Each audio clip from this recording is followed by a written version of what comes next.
শুধু তাপস চট্টোপাধ্যায়ই নন, কালীঘাট তৃণমূলে ভাঙন অব্যাহত। বিধানসভার বিরোধী দলনেতার ঘরে বনগাঁ উত্তরের প্রাক্তন বিধায়ক বিশ্বজিৎ দাস। বিরোধী দলনেতার ঘরে দেখা গেল বিশ্বজিৎ দাসকে। বিরোধী দলনেতার ঘরে গিয়ে আমার নেতা বলে সম্বোধন করলেন তিনি।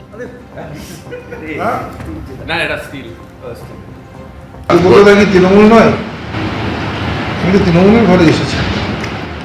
15 বছর আগে খুব যাতায়াত ছিল, 15 বছর সরকারে ছিলাম বলে এখানে আসিনি। আবার এই যে লিডার, আমার অপোজিশন লিডার, তার সঙ্গে আসবে স্বাভাবিক।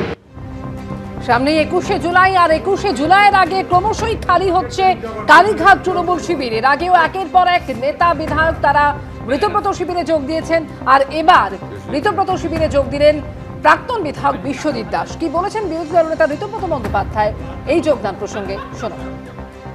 এটা তৃণমূল কংগ্রেস, একটা কালেকটিভ, ইন্ডিভিজুয়াল কাল্টের বিরুদ্ধে কালেকটিভের যে লড়াই। তাপস চট্টোপাধ্যায় প্রাক্তন বিধায়ক, বিশ্বজিৎ দাস প্রাক্তন বিধায়ক, একজন বারাসাত এবং বনগাঁর সাংগঠনিক জেলার সভাপতি, দুজন তারা যোগদান করেছেন। আমরা কালেকটিভলি, অরূপ রায় আমাদের সর্বভারতীয় চেয়ারপারসন, বিপ্লব মিত্র আমাদের রাজ্যের সভাপতি, আজকে ওরা যোগ দিয়েছেন, এসে কালেকটিভে সামিল হয়েছেন। আমরা আলাপ আলোচনা করে ওনাদের কি দায়িত্ব বন্টন করা যায় সেটা আমরা জানিয়ে দেবো। কালেকটিভ তো মানে মনোলগের বিরুদ্ধে ডায়লগের যে লড়াই, সেই লড়াইয়ে তো অবভিয়াস যে ডায়লগ শক্তিশালী হবে। গণতন্ত্রের জন্য ডায়লগ শক্তিশালী হওয়াটাই তো বাঞ্ছনীয়।